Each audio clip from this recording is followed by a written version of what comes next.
G'day guys, Enno here and welcome back to the channel. Now today I'll be doing a video on the SportsDeck NBA version. Been doing the NFL ones now for 6 or 7 weeks and having a lot of fun with that. Today I'll quickly try to explain anyway because I actually haven't played this before. I just know a few people that have and quite enjoyed it. The thing with NBA is, look, I love it as a sport as well. You know, it was probably one of my first loves other than footy back as a kid.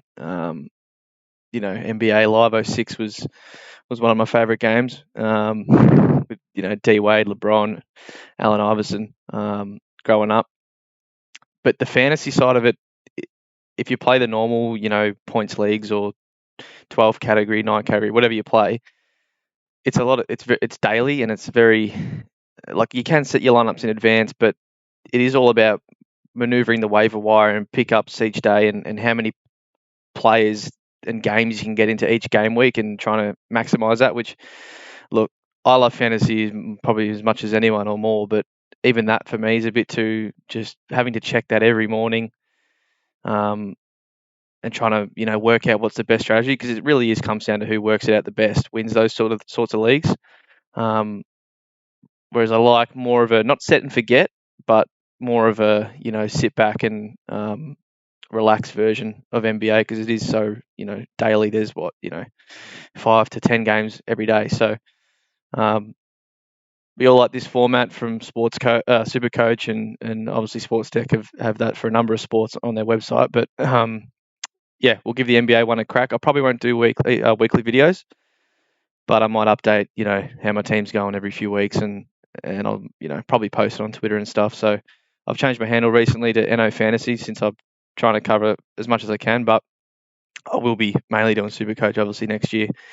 This is just sort of an off-season thing to sort of make videos and see how we go. So, look, I'll try to explain this game to people who are wanting to join up. NBA starts tomorrow, so yeah, we'll have to get onto it. So similar to what I did with the NFL, I'll try and explain the rules and whatnot. So obviously set up limited trade format, but in a sense, this really, while it is limited, in a sense it's not. So you get 3 a week, which works out to be 69 trades, and it will say 69 trades, which is nice. But you get 3 a week, and they don't carry over. So if you don't use the 3 that week, that's what you lost. You could have, but it's not like you have to. But most weeks you probably would. And it's more of a game of, obviously you got to build up your salary a bit and your team value, but mostly it's about the primos and sort of swapping them to who is playing the most times that week. Obviously the top guys you'll want to have, but around that you want to play the schedule a bit. So yeah, the salary's there again. I don't know how SportsDeck come up with this, but that's the salary, 112 mil. And it's still a weekly thing. So, Monday to Sunday, and then Sunday night's lockout, and then you'll have to be onto it because it starts the next day, of course. But it is, again, rolling like most fantasies we play, a rolling lockout. So once the player plays their first game that week, then they're locked, but it doesn't lock your whole team, which is, the same with most things. But, if they play 3 games a week, it locks them on the first game. As I said before, schedule's pretty important. How many games that team's playing each week to maximise the points. And they can play anywhere from 2 to even sometimes 5. 5 is rare, but it's mostly 3 or 4. But yeah, 2 to 5 is the range, and I'll show you that after this slide. And yeah, every game they play that week will count towards the weekly score. So yeah, aim for the teams that have the most games in a week and sort of work it out that way. Yeah, as here you got 3 shooting guards, point guards, small forwards, power forwards, and 2 centers. So only 1 center on the court each week. But also a lot of players have dual position, which I'll get to when I jump on the website. But here's quickly the schedule. Look, you can probably find this anywhere. Google, people out there have worked it out. But week 1 and sort of the first few weeks we'll look at. So week 1 starts on tomorrow, which is a Wednesday for us, and there's only 3 or 4 days left in the week there. So a lot of teams only have 2 games, and then everyone else has 3. No one has any other 4 or 5. So probably avoid. Look, it's not major to avoid someone with 2 games, but I wouldn't be loading up on players that only have 2 games. I'd be still looking more towards those that have 3.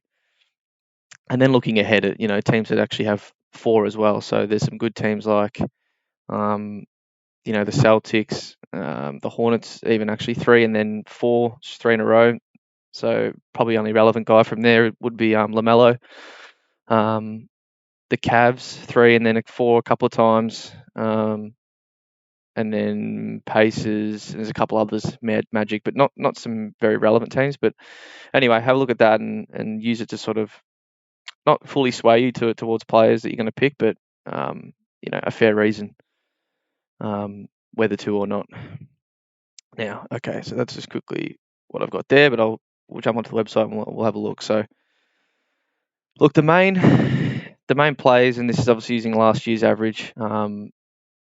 Joker popped off for an MVP season. If you didn't know, I support the Nuggets, so that was unreal to watch, and he carried us as far as we got, as far as we could go last year, and really need some help. So Jamal's out for the start of the year, did his ACL late last year or late last season, and he won't be back until at least, even if we make the playoffs. So, you'd hope he'd be back, but anyway, that's not even relevant for the games like this. So, to me, I think Joker is pretty much as far as a lock can go.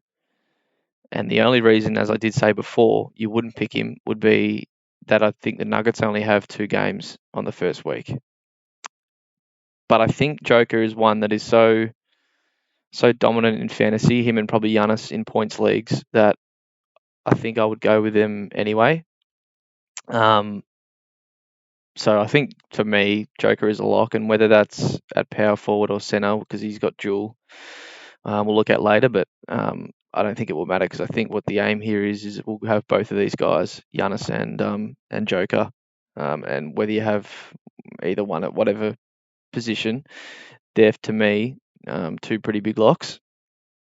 There is a strat where you could go, Embiid does have 3 games the first week, go with him instead, and then move to Joker after that.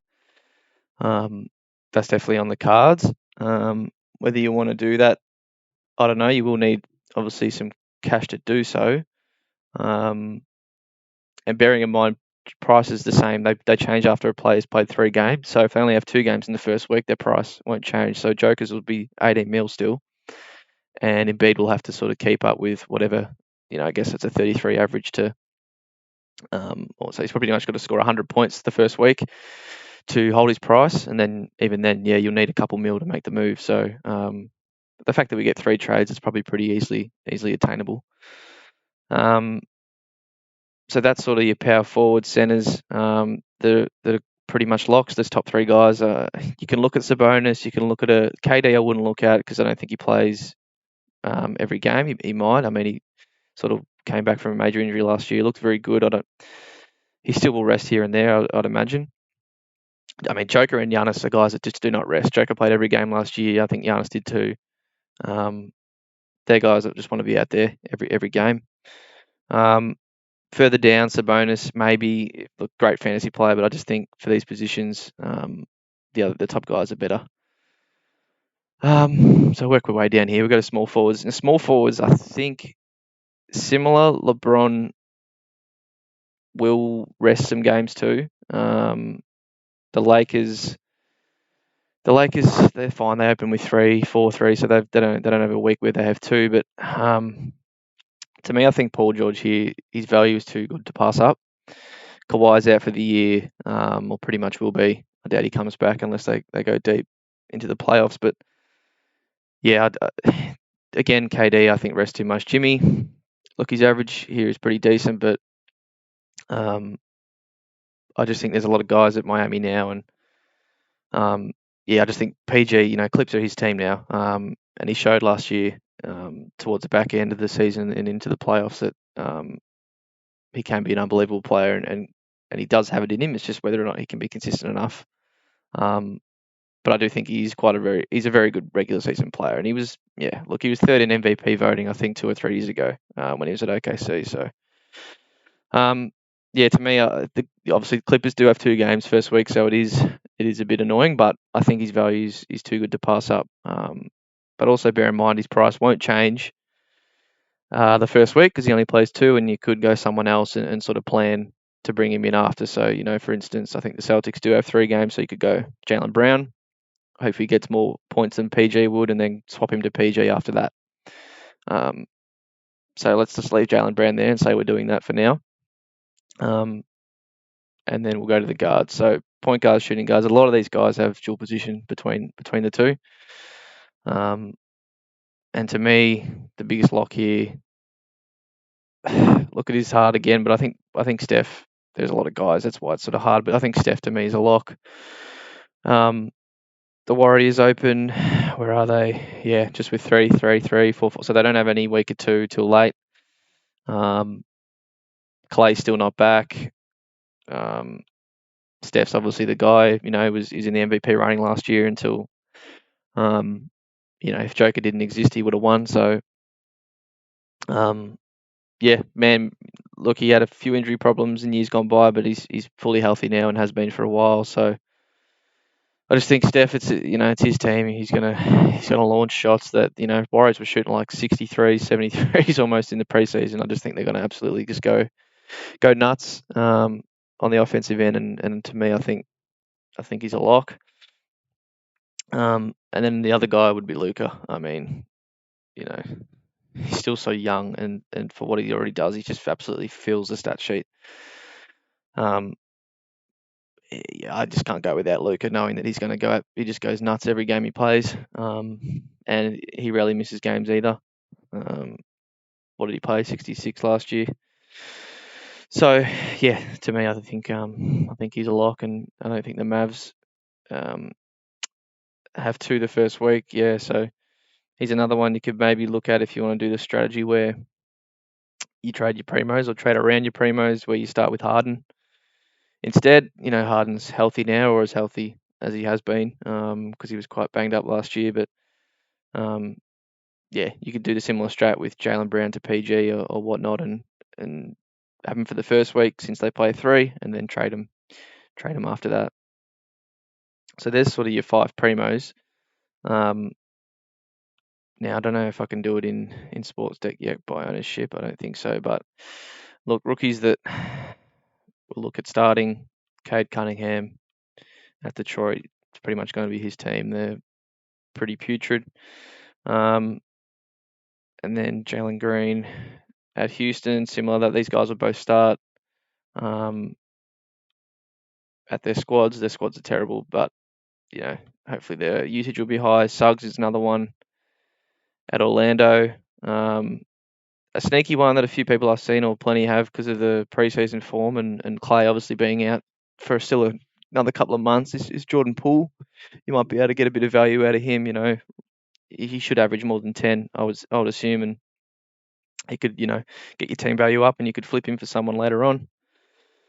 So they're sort of guards. I think, yeah, whether you have the primo here, another guy that has to be on your field, is Mobley. He's got the dual position as well. I think that's a no-brainer. And then another guy would be Scottie Barnes at Toronto, who should start as well. Very active guy on defense. That's a lot of the intangibles. So he may not be awesome for fantasy. I mean, you do get points for everything, but yeah, I think at his price and knowing that he'll play a lot at the Raps. He's one to start. Now I just got to fill the roster out with some other cheapish guys. At center, I think the guy that we should start here, that may not start at Houston straight away, but he may work his way into minutes eventually. If they should really just go full tank and play the kids, would be Sengun or Shengun. Looks like he could be very good. And then the other guy just was right next to him there, would be Precious at the Raps as well. Got him over from the Heat. And then that leaves us with a little bit of cash. So you do have a bit here to use. There's about 5 mil left. And here you're just trying to find a guy that actually will play or get some minutes. There's a few. Terrence Mann would have been worth a shout if they have given him the starting role over Bledsoe, but I think they're going with Bledsoe for now, which is annoying. THT, but he's injured now. Look, you're just gonna have to find someone. I still haven't worked out what I'll do, and there is a bit of cash here left over to splurge. But for instance, if we just got someone real cheap, small forward, there was like Obi Toppin or someone that I think is quite owned, but yeah, I mean, so that I can have instead of Embiid, still have Joker with this team. So that's sort of what I'm looking at, something like that. You might want to field Poole over Cunningham, but I think Detroit have more games week 1, so no, they both got 2, so yeah, just do whatever there. But mostly they're the big primos I want to go with. I do want to work Luca in eventually, and you just sort of got to play the schedule. The Nets open with, where are they? They open with quite a good schedule. They don't have two to begin with, so you could play around with the 4s and the 3s. So for instance, Nets have 3, then 4, and then you keep them, and then you try and work out when Dallas have 4, and sort of swap around there. Um, it is really about that, because obviously the more games they play, they're going to score more points. If these guys averages 30 and one guy plays 4 in a week and the other guy plays 3, well, pretty much 99% of the time you back the guy in that plays 4, providing he plays all 4, will score more. And the fact you get the 3 trades every week, and you do not have to save any. You can use 3 every week for the whole season. It's pretty much just about maneuvering the schedule. And instead of doing it weekly, you can instead of doing it daily, like most NBA fantasies, you can just do it weekly. So yeah, that's simply what I got at the moment. Whether or not I go with Embiid over Joker just for week 1, I might. Same with sort of JB and Harden, but that's a basic setup. This is the first time for playing it for me, so whether or not that's right, we'll see. But as far as I can see, that's the way to play it. And yeah, just hopefully the rookies make some cash so we can eventually get some more primos in there and yeah, build the squad up. All right, guys. Quickly while we're here, I will drop a league. How do I do that? If I just go create one.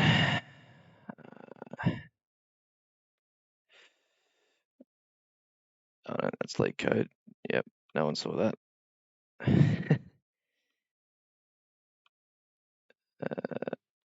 NBA league settings. We'll make it 20.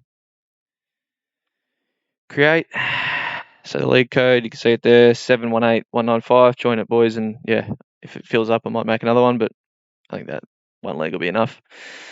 Yeah, so enjoy, boys. I might make a video like this every 2 weeks or so, or maybe every week early, but I won't be for the whole season. But yeah, I'll get to the NFL one tomorrow. Got a bit of stuff on, so yeah, as always, message me on Twitter. I'm on there quite a bit, so I'll reply when I can. All right, thanks, guys.